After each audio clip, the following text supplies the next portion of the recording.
잠언 13장 20절부터 25절 말씀으로 같이 말씀 나눠보려고 합니다. 우리는요, 인생을 살면서 뒤를 돌아볼 때가 있습니다. 특히나 노년기 때에 이제 인생의 끝이 거의 다다랐다 싶을 때에 우리가 특히 더 뒤를 돌아보면서 내가 잘 살았나, 삶을 돌아보면서 그리워도 하고 후회도 하고 할 것입니다. 근데 오늘 말씀은 우리가 그 노년기 때 가까이 갔을 때 후회하지 않기 위해서 꼭 필요한 말씀이라고 생각을 합니다. 그럼 같이 말씀 보도록 하겠습니다. 먼저 20절 말씀. 지혜로운 자와 동행하면 지혜를 얻고 미련한 자와 사귀면 해를 받느니라. 우리에게는요, 누구와 사귀느냐, 누구와 친교를 맺느냐, 가까이 하느냐가 굉장히 인생에서 중요한 문제입니다. 크리스천으로서 사람을 가려 사귄다라고 하면 좀 많이 꺼려질 수 있는데, 누구와도 잘 지내야 한다는 그런 생각이 우리에게 각자에게 다 있을 거라고 생각을 합니다. 하지만 사람은 서로 다르죠, 그죠? 관심사도 다르고 생각하는 것도 다르고 또 심지어 이렇게 유머 코드조차도 서로 다릅니다.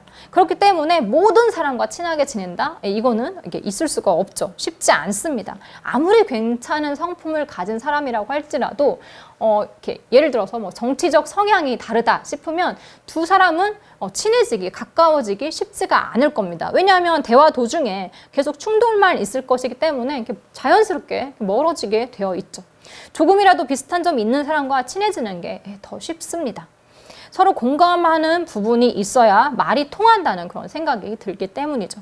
그리고 서로 가까이 하다 보면 여러 부분에 있어서 서로에게 영향을 끼칩니다.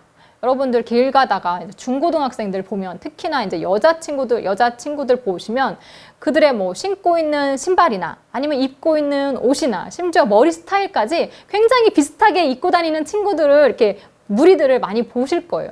그들이 왜 그럴까요? 그러니까 서로 친하게 지내면서 알게 모르게 영향력을 끼치기 때문입니다.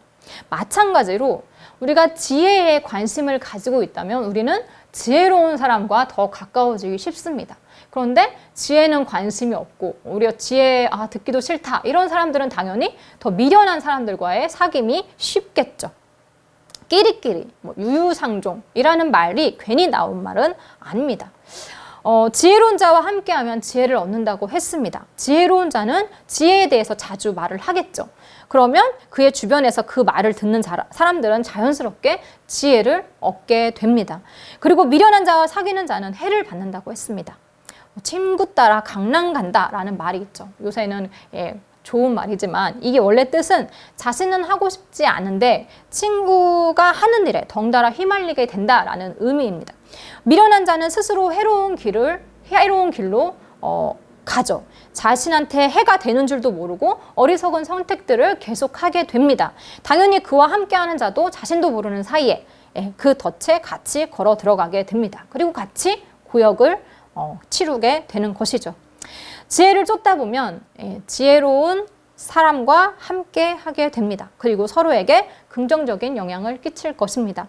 주변의 사람들을 잘 살피고 기왕이면 지혜로운 자와 더 가까워질 수 있도록 우리가 애써야 되지 않나 생각을 해봅니다. 21절 말씀 보도록 하겠습니다. 재앙은 죄인을 따르고 선한 보응은 의인에게 이르느니라. 자, 재앙은 죄인을 따릅니다. 즉 죄인은 언젠가는 이 재앙을 만나게 된다는 것이죠. 재앙을 얻게 된다는 것입니다. 죄인은 재앙을 피할 수가 없습니다. 죄를 지은 만큼 그에 합당한 벌을 받게 될 것입니다. 반면 의인에게는 반드시 선한 보응이 이를 것입니다. 자, 재앙이든 선한 보응이든 그것은 즉각적일 수도 있고 우리가 생각하기에 너무 더디 온다라고 생각할 정도로 굉장히 느릴 수도 있습니다. 언제 이를지 우리는 정확하게 알 수 없지만 분명한 건 죄인은 죄인대로, 의인은 의인대로 그에 따른 보응을 반드시 받는다는 것입니다. 이것이 하나님의 질서죠. 22절 말씀. 선인은 그 산업을 자자손손에게 끼쳐도 죄인의 재물은 의인을 위하여 쌓이느니라. 자, 선인, 의인을 말하겠죠. 이 의인은 자신의 자손에게 물려줄 유산이 있습니다. 하나님의 말씀을 따르는 자는 하나님께 받은 것을 그 자신뿐만 아니라 영원한 유산으로서 자자손손에게 대대로 물려줄 수 있다는 것입니다. 즉 선인의 노력은 헛된 것이 되지 않고 결실을 얻을 뿐만이 아니라 자손들까지도 누릴 수 있게 된다는 것이죠. 죄인 또한 이 세상에서 얼마든지 재물을 쌓을 수 있습니다. 하지만 선인의 산업과 다르게 이 죄인의 재물은 잠시일 뿐 결국은 다른 이에게 빼앗기게 된다고 했습니다. 그들의 재물은 의인을 위해 쌓은 것이라고 말씀하고 있죠. 사람들은 재물을 쌓기 위해 노력을 합니다. 요새는 재산을 이렇게 불리기 위해서 영끌이라고 하죠. 영끌. 그러니까 영혼까지 끌어모아서 서울, 특히 강남에 아파트를 산다 말하고 합니다. 대부분의 사람들이 재산을 쌓아놓기를 원하는 이유가 뭘까요? 다른 여러 가지 이유들도 있겠지만 부모된 입장에서는 자손들까지 편하게 살길 바라는 마음에서 재산을 쌓아놓는 것입니다.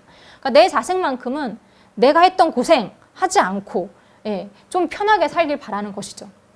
그런데 죄인의 재물은 그들의 뜻대로 사용되지 못할 것입니다. 그들의 노력은 결국은 헛된 것이 될 것이죠.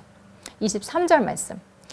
가난한 자는 밭을 경작함으로 양식이 많아지거니와 불의로 말미암아 가산을 탕진하는 자가 있느니라. 자, 가난한 자라도 밭을 이렇게 열심히 경작을 하다 보면 많은 그런 양식을 얻을 수 있습니다. 그런데 그들의 수고를 헛되게 만드는 것이 있어요. 그것이 바로 불의입니다. 불의. 세상의 불의는 열심히 한 노력들을 전부 허무하게 만듭니다. 그들의 열심으로 풍족해질 수 있는 기회를 얻었음에도 불구하고 이 정의롭지 못한 사회는 여전히 그들을 가난에서 벗어나지 못하게 한다는 것이죠. 사회적 불의는 많은 사람들을 억울하게 만듭니다. 의인일지라도 불의가 만연한 사회에서는 정당한 대가를 받지 못하는 경우가 많죠. 가난한 자는 사회적 약자입니다. 아모스 8장에서 보시면 하나님께서 가난한 자를 삼키며 땅에 힘없는 자를 망하게 하려는 자들에게 경고하시는 말씀이 나옵니다. 하나님께서는 그들의 모든 행위를 절대로 잊지 않으시고 재앙을 내리실 거라고 말씀하고 계십니다. 하나님께서는 불의한 자들을 용납하지 않으십니다. 잠시 동안은 이 가난한 자의 것을 빼앗아 불의가 이긴 것처럼 보이지만 하나님은 이를 전부 지켜보고 계십니다. 그렇기 때문에 우리는 잠깐의 이익을 위해서 불의를 저지르는 그런 어리석은 선택을 해서는 안 됩니다. 그리고 이것을 우리 자녀들에게도 가르쳐야겠죠. 24절 말씀. 매를 아끼는 자는 그의 자식을 미워함이라 자식을 사랑하는 자는 근실이 징계하느니라. 자, 요즘 자녀 교육에 어려움을 느끼는 부모님들이 참 많습니다. 자녀가 굉장히 귀하다 보니까 사랑해주기는 쉬운데 훈계하는 것이 너무 어려운 것이죠. 미리 양육에 대해서 공부하고 자녀를 키우면 참 좋을 텐데 너무 바쁜 세상이잖아요. 그러니까 너무 바쁘다 보니까 그냥 주먹구구 식으로 그냥 아이들을 키울 수밖에 없습니다. 그리고 부모도 사람인지라 감정적으로 아이들을 훈계할 때가 많습니다. 또한 체벌에 대한 의견들이 다 다르잖아요. 그죠? 요새 특히 여러 가지 말들이 나오는데 뭐가 맞는지 판단하기는 너무 어려운 거죠. 그런데 오늘 24절 말씀에서는요. 아이들을 아이들의 징계에 대해서 이렇게 긍정적으로 말을 하고 있습니다. 아니, 어떻게 보면 꼭 하라고, 꼭 해야만 하는 일이라고 말씀하고 있는 거죠. 자녀가 잘못했음에도 그를 징계하지 않는 것은 그를 미워하는 것이라고 했습니다. 우리는 이것이 맞는 말인 것을 알죠. 우리나라 옛 속담에도요. 귀한 자식 매 한 대 더 때리고 미운 자식 떡 하나 더 준다라는 말이 있습니다. 귀한 자식일수록 더욱 훈계를 잘 해야 한다는 것입니다. 예뻐만 한다고 자녀를 잘 키우는 것은 아닙니다. 무엇이 옳고 그런 것인지에 대해서 확실히 가르쳐줘야 합니다. 이래도 되고 저래도 되고 너니까 돼 이런 식으로 가르치면 자식을 망치는 일인 거죠. 어떤 부모님들은 또 귀찮아서 아이들을 제대로 징계하지 않을 때가 많습니다. 혼내다 보면 큰 소리 나고 집안 분위기 안 좋아지고 그런 게 싫은 거죠. 그래서 자녀의 잘못을 그냥 넘어가는 것입니다. 크면 알아서 잘하겠지 하는 그런 안일한 마음으로 내버려 둔다는 것이죠. 하지만 오늘 말씀에는요. 자녀를 사랑하는 부모는 징계를 게을리하지 않는다고 했어요. 아이들을 올바르게 잘 키우는 것은 자식을 둔 모든 부모의 사명입니다. 어떤 아이이든 교육해줄 누군가는 반드시 필요합니다. 아이들에게는 가르쳐주지 않으면 모르는 것이 너무 많아요. 우리가 당연히 알 거라 생각하는 것도 아이들 입장에서는 모르는 것이죠. 특히나 요즘처럼 악해진 세상 속에서, 이기적인 세상 속에서 살아가는 우리 아이들에게 반드시 이 훈계와 징계가 필요합니다. 단, 이 자녀를 징계함에 있어서 꼭 필요한 것이 있어요. 그것은 바로 관심과 사랑입니다. 평소 아이의 성격, 아이의 행동, 아이의 말하는 것들, 이런 것들에 관심을 두고 아이를 살펴야 올바른 징계가 가능합니다. 무턱대고 징계만 가한다면 제대로 된 교육이 이루어지지 않습니다. 또한 매를 들되 감정적으로 아이를 때려서는 안 됩니다. 만약에 자기가 감정이 다스려지지 않는다라고 하면 아예 매를 들지 않는 것이 낫습니다. 훈계를 위한 매여야지 화풀이식 매는 절대로 안 됩니다. 아무 곳이나 막무가내로 아이를 때리시는 분이 있는데 절대 그건 안 됩니다. 그것은 폭력이고 학대일 뿐입니다. 성경에서 매를 아끼지 말라고 했다고 매를 드는 것을 너무 쉽게 여겨서도 안 돼요. 진짜 자녀를 위하는 부모는 그것을 쉽게 여기지 않으리라 생각을 합니다. 이 사랑하는 자녀에게 매를 대면서 그 때리는 부모도 당연히 가슴이 너무 아프죠. 그럼에도 매를 들었다는 것은 그만큼 이게 중요한 문제이고 또 이 자녀의 잘못된 부분을 이렇게 확실하게 알려줘야겠다는 그런 마음이 크기 때문일 것입니다. 애들은 어떤 문제에 있어서 이 부모님이 확고한지 아니면 조금의 여지가 있는지 알아요. 기똥차게 압니다. 그래서 부모가 이제 말로 훈계할 때 아이에게 조금의 여지라도 준다면 대부분의 아이들은 나중에 후에 얼마 못 가서 다시 똑같은 잘못을 저지르고 맙니다. 그래서 교육은 확고하게 하는 것이 중요합니다. 그렇다면 어떤 교육을 우리가 확고하게 해야 할까요? 당연히 아이가 잘 되는 교육을 해야 합니다. 그것은 바로 지혜의 길로 인도하는 것이죠. 어리석은 자와 같이 악인의 길에 들어서지 않도록 의의 길을 걸을 수 있도록 우리 아이들을 밀고 끌고 해야 합니다. 그것이 성공하는 길이기 때문입니다. 마지막 25절 말씀 보도록 하겠습니다. 의인은 포식하여도 악인의 배는 줄이느니라. 자, 의인과 악인의 마지막은 정해져 있습니다. 의인은 식욕이 다 채워지도록 먹을 수 있지만 악인은 굶주려서 그들의 위장이 텅 비게 됩니다.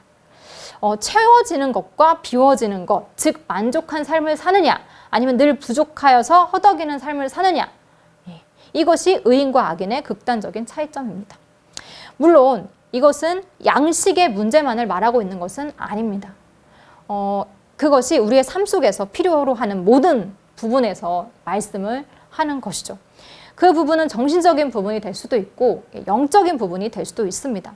우리의 모든 부분을 온전히 채워줄 수 있는 분은 하나님 한 분뿐이심을 우리가 알아야 합니다. 그런데 하나님께서는요, 우리에게 무익한 것들을 채워주시지 않습니다. 우리의 필요를 누구보다 잘 아시기 때문에 우리에게 꼭 필요한 부분들로만 채워주십니다. 때로는 부족한 것이 완전히 채워지는 것보다 나을 때도 있습니다. 악인들이 굶주릴 수밖에 없는 것은요, 그들이 원하는 것이 악한 것들이기 때문입니다. 하나님의 법에서 어긋나는 것들을 구한다면 하나님께서 당연히 그것을 이루어 주실 리가 없습니다. 그런데 의인은 의를 구하기 때문에 충분히 채워줄 수 있다는 것이죠.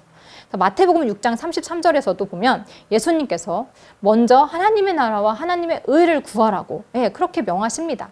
그리하면 먹을 것, 마실 것, 입을 것, 이 모든 것들을 더해 주신다고 약속하고 계시죠. 자, 지혜는 우리에게 무엇이 가장 중요한지 가르쳐주고 있습니다. 때로는 세상의 불의로 인해 의인이 손해를 볼 수도 있지만 그럼에도 불구하고 우리가 지혜, 의를 추구해야 하는 이유는 분명합니다. 하나님께서 지켜보고 계시고 모든 것을 기억하시기 때문입니다. 우리 눈앞에 하나님이 보이지 않는다고 해서 하나님께서도 우리를 보지 못하시는 것은 아닙니다. 그러한 생각은 어린아이들이 자기 눈만 딱 가린 다음에 내가 안 보이니까 다른 사람들도 나를 못 보겠지, 그렇게 착각하는 것과 다를 바가 없습니다. 하나님께서는 지금도 우리의 모든 행위를 지켜보고 계십니다. 그리고 그 행위대로 보응하십니다. 그러므로 우리 스스로도 또한 우리 자녀들에게도 그 의의 길을 걸을 수 있도록 도와줘야 합니다. 우리는 자녀들에게 여러 유산들을 남길 수가 있어요. 그죠? 그렇지만 가장 중요한 유산은 이 지혜의 말씀일 것입니다. 하나님의 뜻에 따라 지혜롭게 살 수 있는 방법을 자녀들에게 가르친다면 그들 또한 하나님 앞에서 성공적인 삶을 살 수 있습니다. 또한 그에 따른 선한 보응들을 누릴 수 있을 것이고 만족스러운 그런 삶을 살 수 있을 것입니다.